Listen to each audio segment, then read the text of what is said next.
Hello and welcome to another wonderful episode of Eye on Port, where we bring Ghana's ports and maritime industry closer to you. This program is made possible by Ghana Revenue Authority, Goyle PLC Serene Insurance, Ghana Link Meridian Port Services, and Phoenix Insurance. Eye on Port is powered by Ghana Ports and Harbours Authority.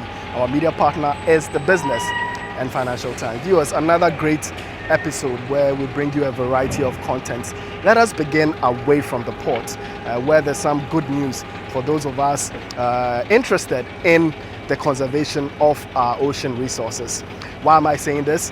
Ghana will, for the first time, create its own marine protected area. And this will be located in the Greater Cape 3 Point area, and it will begin in 2026. This week on Eye on Port, we had an interesting chat about what this means for fisheries, tourism, and more. Was there any specific reason why the Greater Cape 3 Points was chosen? And you also just mentioned the Volta estuary. Yeah, let me indicate that the ministry commissioned a study. And in that study, it was even led by our own professor, Professor Nunu. Right. They were able to identify about 21 potential sites. And Cape 3 Point enclave stood up among all. And so that is why we are focusing on the area for now. And so that, let me say that we are trying to also document the processes. Okay, that's on the screen? Yeah. I think it's on the screen. Yeah, please go ahead. Okay, so we are trying to document the processes. And once we are done with that area, right, we will move to the estuary, that's the Volta region. But then the processes will be documented, and so it will be easy for us to follow to get that one also done. Yeah. Yeah. All right, let me come to Justice and find out from you. I know Hempuano has long advocated for coastal ecosystem protection. And so this particular marine protection area initiative would seem to come in handy. I just want to find out from what role you played in the scheme of things as far as this new policy is concerned, and leading up to consultations, in the lead up to consultations for the creation of the MPA. Before I answer that question, yes, I really want to provide some kind of education, yes, in terms of what MPA really is, right, for the benefits of our viewers. Absolutely. And so I normally use this concept that MPA is basically like a national park in the marine area. Right. So it's a specific geographical area that has been designated, which has been is actually being recognized and managed through some legal means. Yes. So that is very important, or through other effective ways to ensure that we have long-term conservation of the nature, and then also looking at the ecosystem services, which will benefit definitely the people who live around it. So looking at this, there are some key areas that are required in the development or the establishment and the implementation of an effective MPA.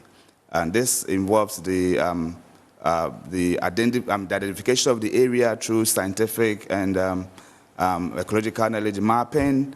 It also involves stakeholder consultation, and then also a lot of national level advocacy. And Hempuano, over the past more than 10 years, have been involved in all these. We have worked significantly with the communities, trying to get their buy-in through consultation, targeting different stakeholders. And then at the national level, we have also engaged with policymakers, particularly the Ministry of Fisheries and Aquaculture and the Fisheries Commission, to come this far. Yeah. I asked him the same question. I'll pose the same question to you. Why the Greater Cape 3 Points has been chosen as Ghana's first MPA? So that's a very good question. So, and we get this question very often. The Greater Cape 3 Point, and I must also emphasize that it's called Greater Cape 3 Point because it's made up of 21 communities surrounding the southernmost part of Ghana, which is Cape 3 Point. Yes. So for want of a better word, we use Greater Cape 3 Point to look at the entire region. A number of studies have been conducted in the past.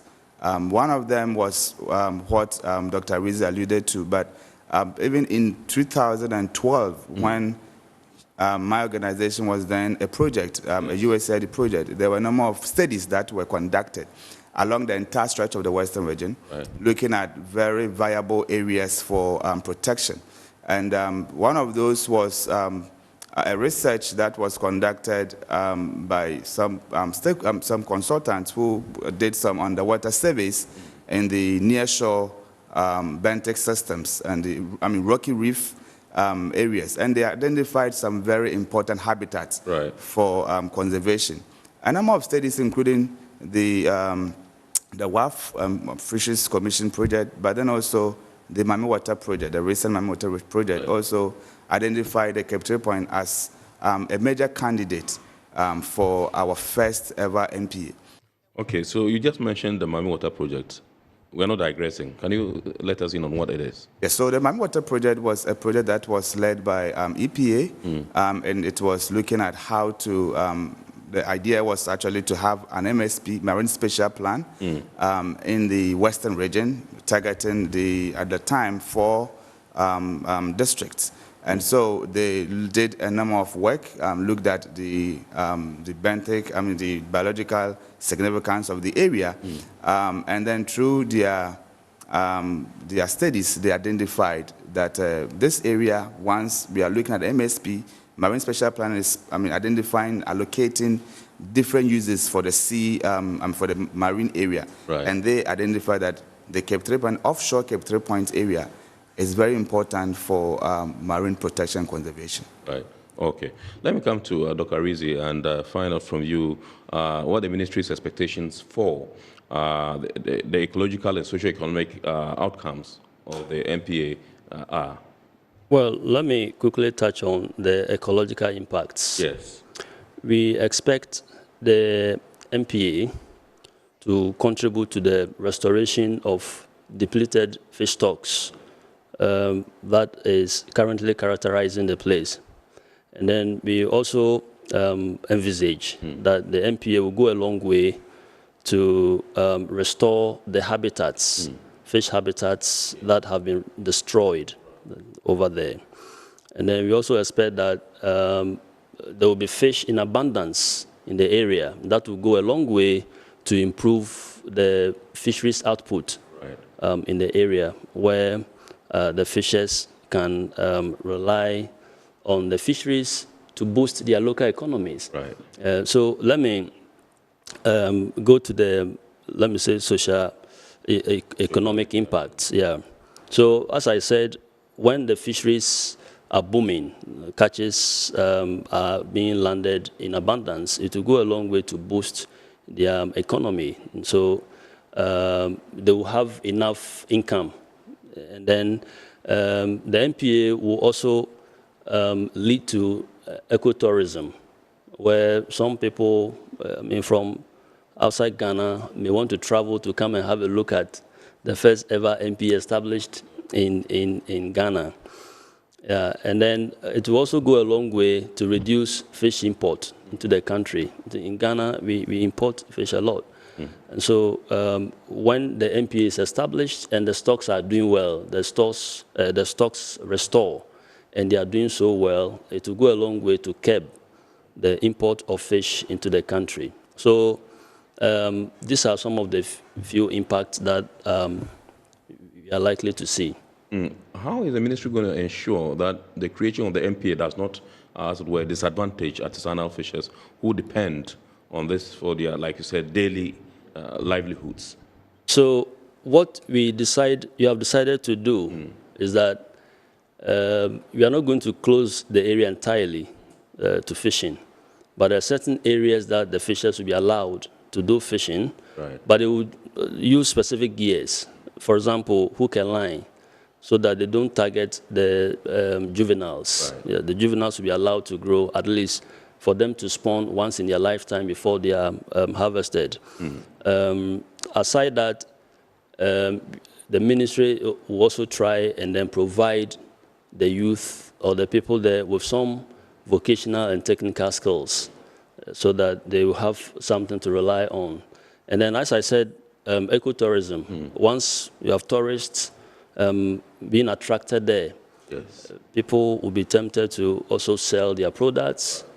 They'll be marketing their products, and so they will buy. And so money will come into their pockets, into their coffers. Yeah, Right. so these are some of the... So it's not going to disadvantage them. And as a matter of fact, I think when it comes to the enforcement, how it's going to be managed, we are not going to exempt the fisher folk. In fact, they are going to be part of the process, part of the management process. So they are not going to be disadvantaged in any way. Right. Yeah. Okay. All right. Let me come to Justice and find out from you if you can describe some key marine and coastal species that or habitats that the MPA will be protecting. Thank you. So for that, I would say that, I mean, from what I already said, this area is known for its richness in terms of the species of fish and other, not just fish, but other important biodiversity, and I'll mention a few. So studies have shown that they have in abundance a lot of pelagics, and then also the demersal fish species. And you will realize that in Ghana, most of the fishes, when they set sail, they move towards the west. Right. And it's because of the fish stock and also the habitat. So beyond the different fish species, the myriad species they also have very important habitats. Right. And I'll mention the mangroves in the estuary. So the MPA actually is not targeting just the marine, but also the coastal ecosystems, including the estuaries and then the very important lagoons, like the Hone Lagoon. And these provide special habitat for fish, particularly the mangroves, which is mainly a place where fish recruitment is done, and a number of fish also, are there for a while before they are back into the marine environment. So in the marine itself, there are also what we call the rocky reef. Right. And I think we have seen some videos of that. This is actually where we have some very important vegetation and where most of the fish are found. And then in that same area are also the muddy substrate in between the rocky reefs, where we have a lot of fish activities, fishing and production activities also happening. Beyond the fish, like I said, there are also other biodiversity. We have a lot of cetaceans in the area. This area happens to be a migratory route for a lot of whales and dolphins. So around September, November, December, you see a lot of them moving in their numbers. And then there's also a lot of turtles, and we have a number of turtle nesting grounds in the area as well. Right. Okay, so Doc just mentioned the issue of monitoring, and he said the fisher folk are going to be involved in the process. I just want to find out from you whether you've gauged the level of acceptance and, as it were, cooperation from the fisher folk within these communities, and whether they are willing to get involved actively. Thank you. So I would say that for engagement, we have done quite a lot. For the past 3 years, we have been in the communities, engaged different stakeholders at different levels through different means, based on different plans that we developed for this activity. Of course, MPA is actually for the people, and so the people must be involved right from the beginning. And this is exactly what we have done. Outside our own engagement with the people, with the support of Fisheries Commission and MOFA, there was a recent visit, actually by the minister, the current minister herself, to all these sites, in fact, all the 21 sites and beyond.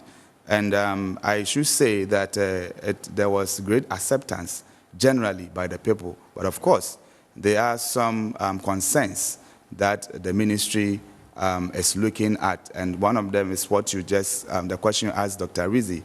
These are clear concerns that the people have, though they are really expecting this MPA to be in place. Right. Doc, apart from monitoring, are there any, as it were, control and surveillance systems put in place to ensure that the area is actually protected and not encroached or violated? Yeah, so we are going to rely on monitoring, control, and surveillance systems owned by the Fisheries Commission and the fisheries here. and those are the fisheries enforcement unit. So we are going to work collaboratively to monitor the activities within this area. So that was an excerpt of discussion on the marine protected area that is imminent in Ghana. We will keep you updated as we go. And remember, what you just watched was the abridged version. There's more information when you go to our YouTube, type in Iron Port to watch the full episode. It is now time to hear a few of your comments you shared with us during the course of our live show. After, we will go on break and then return with more news. Stay tuned. Abba from Shama says, this MPA sounds good, but how will the government make sure the fishing communities don't lose their livelihoods while the restrictions kick in? The place is not entirely going to be closed to fishing, and that there will be some selective fishing, where the fishers might deploy gears like hook and line to harvest fish. Yeah, so as I indicated earlier, the fishers or the fisher folk are not going to be disadvantaged. Right. The government is going to put measures in place to ensure that their livelihoods are not taken away from them. Selassie from Keta says, we've seen many policies fail because of weak enforcement. Who will actually enforce the rule in this community-managed MPA? The difference between a blanket enforcement and an MPA is that for the MPA, you are looking at a specific area, right, and you have some control over space. For the entire country, it's very difficult to spread the resources thinly across everywhere. But in that MPA, it is, and for the purpose of our viewers, this is a near-shore MPA. Yes. And the boundary, the southernmost boundary is coterminous to the IEZ. Right. So it's not too far, it's about 6 nautical miles. So we are expecting that the people themselves are able to see where things are happening. Right. And together with the national authorities, we're able to enforce the laws within the NPA. Good energy brings you quality choices with Goil Super XP. Available in many Goil stations nationwide. It is fortified with special additives that help your engine perform better and use less fuel. Branch into a Goil station today and energize your ride with Goil Super XP, compatible with most vehicles. Goil Super XP will feel ya, huh? Will be feel. Goil, good energy. Yeah, yeah. Electricity, then pay your taxes. Yeah. Our taxes, our future. Because you see, without our taxes, we wouldn't have good roads, good schools, better hospitals, street lights, and other very important social amenities. When we pay our taxes, we give our children free and quality education. Talga, my money too small. Why should I pay my tax? Look, small. Salifo, it doesn't matter how small or big your business or income is. You still have to pay your taxes. The little taxes from each and every one of us, when put together, could give your community clean water or that deprived school with tables and chairs. Please pay your taxes. It is your responsibility. It is your civic duty. It is the law. Welcome to today's edition of Serene Insurance Business News. We present to you Serena. You're right.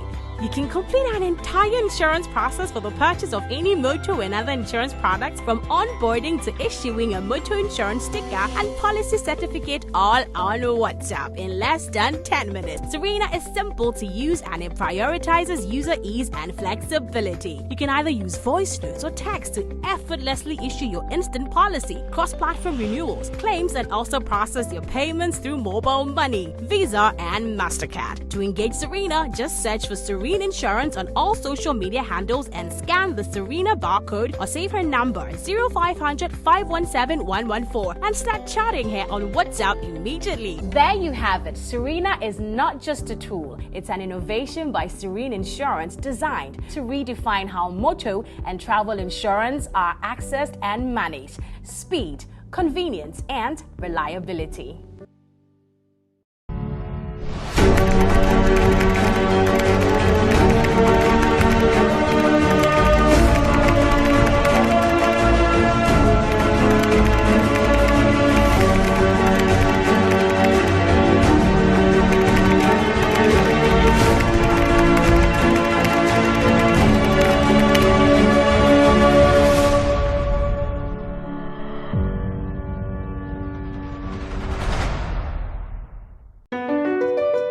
MPS Terminal 3 is Africa's new state-of-the-art container terminal at Tema Port.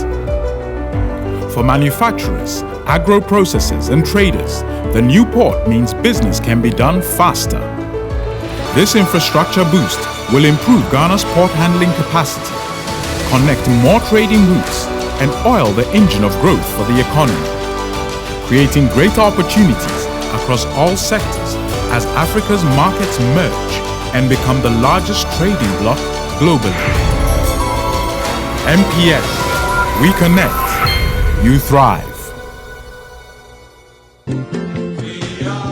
At Phoenix Insurance, we make the unpredictable predictable and the uncertain certain with our range of products, including motor insurance, fire insurance, engineering insurance, marine insurance, accident insurances, and all types of bonds. We have you covered. We also support you with risk management advice to enable you stay focused on your business. Take a policy with Phoenix Insurance today. We help you rise from adversity stronger and more secure. Contact us on 0302-246319 or 0302-246644 or any of our branches, agencies, and brokers spread across the nation. You can as well connect with us on our WhatsApp chatbot. Efiba is waiting to assist you. Make the future predictable with Phoenix Insurance. Phoenix Insurance, a delightful service experience delivered with wisdom. Scam alert. It has come to the attention of the Ghana Ports and Harbours Authority that certain unscrupulous individuals are fraudulently using the name of the authority to deceive and defraud members of the public. These individuals have circulated a post on social media falsely claiming that GPHA is currently conducting a recruitment exercise and urging the public to engage with them. We wish to state emphatically that GPHA is not conducting any recruitment exercise at this time, and the authority has not authorized any individuals or entities to advertise or facilitate such activities on its behalf. We urge the general public to disregard these fraudulent messages and to verify any official communication directly through our authorized channels. GPHA remains committed to transparency and will always communicate legitimate opportunities through its official website and recognized media platforms. Welcome back, viewers. It is now time to take a look at some of the events and activities transpiring within our port and maritime sector.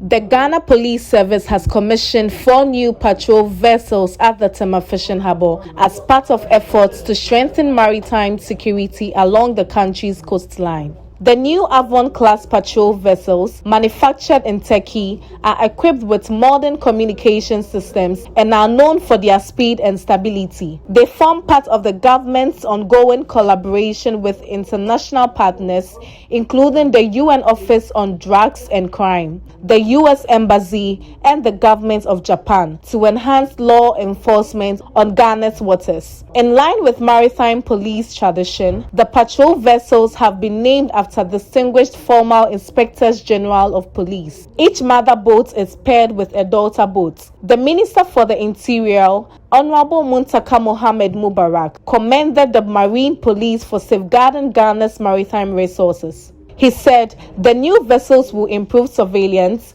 protect fisheries and offshore assets, and enhance emergency response at sea. These new patrol boats will undoubtedly enhance the unit's operational capacity, enabling them to effectively patrol our waters, respond to emergencies, and prevent maritime crimes. These patrol boats will be used for a variety of purposes, including surveillance, patrolling, and rescue operations. This will enable our maritime police personnel to quickly respond to distress calls, prevent piracy and smuggling, and protect our maritime resources from exploitation. The Inspector General of Police, Christian Tete Yohunu, also stressed that the additional vessels will significantly improve maritime crime prevention and overall safety in Ghana's waters. These new patrol boats will undoubtedly strengthen our marine police unit's capabilities, enabling them to effectively patrol our waters, respond to emergencies and threats, thereby preventing maritime crimes to a large extent. This acquisition is a testament to the government's commitment supporting the Ghana Police Service with the requisite tools to guarantee the safety and security of our citizens. I would like to express my heartfelt gratitude to the Honorable Minister for the Interior, the government, for their unwavering support to the Ghana Police Service. Your leadership and vision has enabled us to take significant strides in enhancing our capabilities and improving our services. The IGP expressed gratitude to the Ghana Ports and Harbours Authority for providing berthing and housing support for the maritime police fleet. I would also like to extend my special appreciation to Director General, Ghana Ports and Harbour Authorities and his team for their support in housing and berthing our marine patrol boats for all these years until their commissioning date. We are grateful for the office space provided as well. Your support has been invaluable and we appreciate your partnership.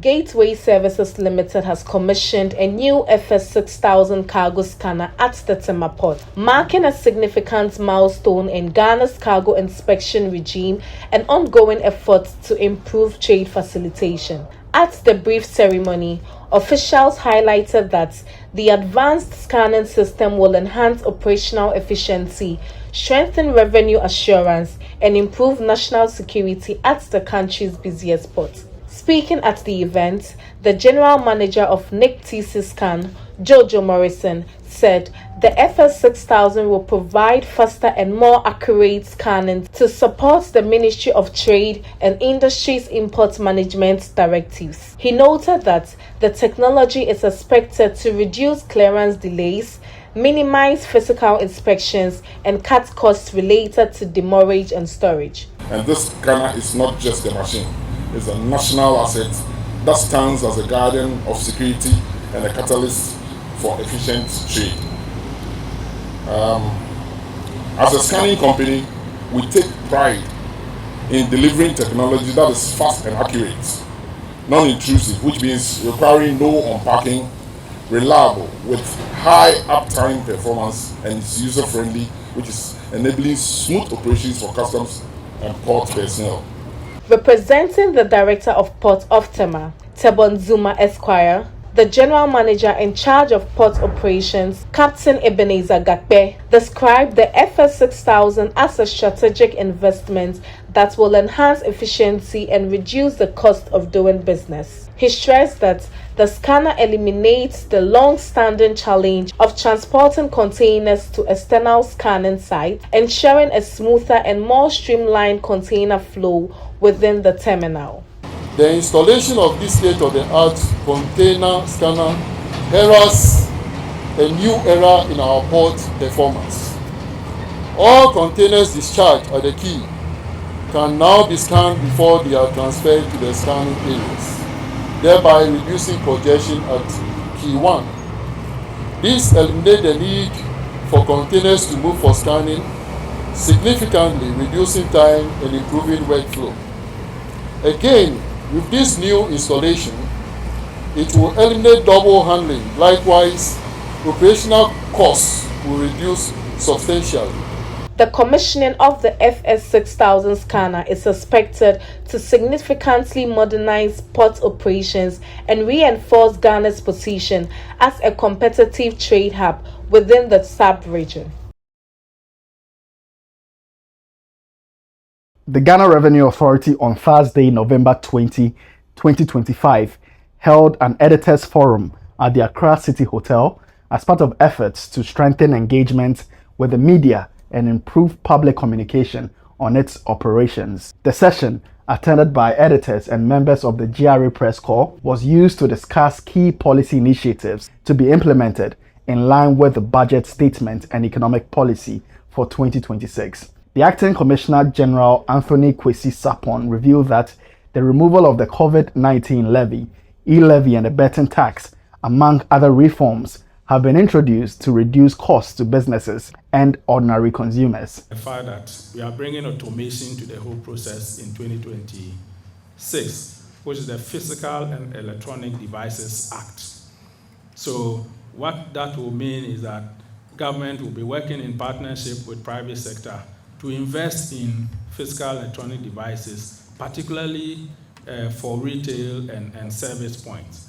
So as we buy and we pay the VAT, this will be recorded and this automatically will come to the back office of GRA. So we'll be able to have a real-time view of VAT that is being collected. He underscored the importance of sustained media collaboration in enhancing transparency and building public trust in the authority's work. We want to indicate that we really want to journey with you as partners, because you are the light that is going to carry the message across for us. So we want to ensure that we are having this partnership and engaging regularly so that we can carry the message to the ordinary Ghanaian taxpayer. The program featured a series of technical presentations from key officers of the GRA, touching extensively on importation clearance, sustained tax education program, and the modified taxation scheme, detailing how the initiative is supporting compliance among informal sector taxpayers. The Income Tax Act 2015, Act 896, comes out with three categories of taxpayers. Business, those who earn business income, individuals who earn business income in the informal sector, are grouped into three categories. The first category is the presumptive tax based on installment. And the second category is the presumptive tax based on turnover. And others call it turnover tax in some jurisdiction. And the third category is the modified cash basis. We want to move away from enforcement-led compliance. We want to get to the position where our taxpayers know why they are paying taxes, understand why they are paying taxes, and the process of complying is made easy. So we need your support in this direction. So if customs, you suspect that there's something untoward is going on somewhere, for instance, smuggling through unapproved route, you can report through the Commissioner General or any of the commissioners or to the AC Preventive. There are sector commanders all over you can report to so that they will act on it. The Editors Forum forms part of the GRA's broader efforts to maintain active dialogue with the media as stakeholders in national revenue mobilization.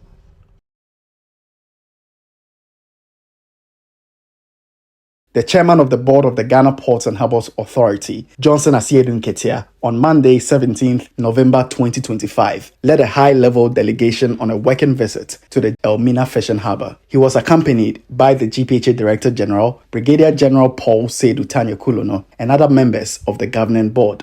During the visit, the board chairman received first-hand briefing on the severe siltation that has affected the harbour's entrance and is significantly disrupting the ability of fisherfolk to operate safely and earn their livelihoods. Asiedu Nketia explained that the visit was prompted by alarming reports received by the board regarding the adverse effect of the siltation problem on fishing activities. The reason we are here today is about the reports we had about the silting of the Elmina fishing harbour, which is making it difficult for our fisher folks to ply their businesses. So we decided, as part of our rounds, to come here and learn about the problems as first hand.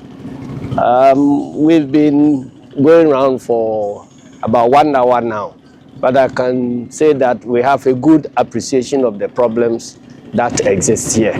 He announced that as an immediate and short-term action, dredgers are being mobilized to urgently desilt the harbour entrance while they put in place a long-term plan. The delegation also inspected the 7.48 million fish processing plant commissioned in November 2016 by President John Dramani Mahama. He said, the project still represents a viable economic investment that must be revived and put to productive use for the benefit of the fishing community and the local economy. The chairman also highlighted the tourism potential of the Elmina fishing harbour, given its proximity to the historic Elmina Castle and its deep water basin, which once desilted could attract tourists and leisure activities. He appealed to the fisherfolk and other local stakeholders to collaborate in keeping the harbour environment clean to make it more appealing to visitors. Let us now take our lenses to the global stage and hear what is happening there too. The Dutch container terminal operator APM Terminals, a part of Denmark's shipping giant AP Møller Maersk, has signed a concession agreement valued at $550 million with the Bangladesh Chittagong Port Authority (CPA), aiming to deepen the South Asian nation's infrastructure development and sustainability efforts. The 30-year concession agreement, reportedly one of the largest public-private partnership investments in Bangladesh history, concerns the development of the Ladia container terminal in Chattogram. The initiative will also be joined by local partners QNS Container Services. The Ladia container terminal is to be fully designed, funded, constructed and operated by the investors, which is said to be a first-of-its-kind model for the country's ports infrastructure. COSCO Shipping Bulk, a subsidiary of China's state-owned maritime transport giant, COSCO Shipping, has tapped compatriot Dalian Shipbuilding Industry (DSIC), an arm of China's State Shipbuilding Corporation (CSSC), for the construction of at least 4 clean fuel-ready bulk carriers. Per information released, a Greece-based shipbroker Intermodal, COSCO Shipping Bulk, has also left room to exercise an option for 10 more bulkers at DSIC. All vessels are to feature a deadweight tonnage of 210,000. Deliveries are planned to commence sometime in 2028. COSCO's subsidiary is to cash out $77 million for each of the units, bringing the total value of the contract signed for the initial quartet to $308 million. Should the company end up confirming the bookings for all 14 ships, that number would rise to a whopping $1.8 billion. Let us now take our Word of the Day segment, which introduces you to words, phrases, jargons, and their meanings so that you can get familiar with them. Bull rings. Cargo securing devices mounted in a floor of containers that allow lashing and securing of cargo.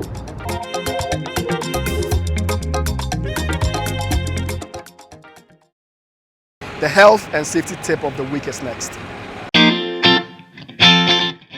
Prevent entanglement. Keep jewelry, loose clothing, and long hair away from machinery. These items can get caught, leading to potential injury.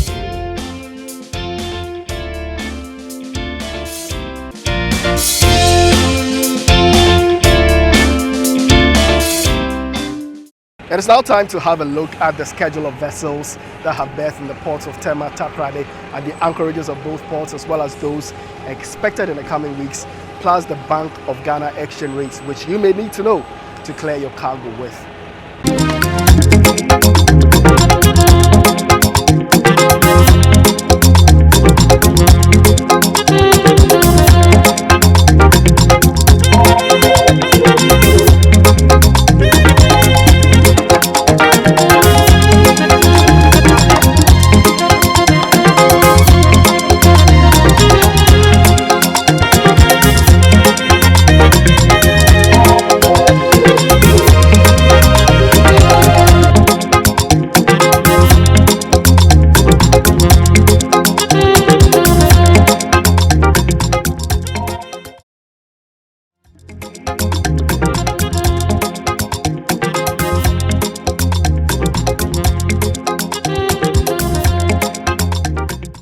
All right, folks, this is all we have for you for this week's edition of Eye on Port.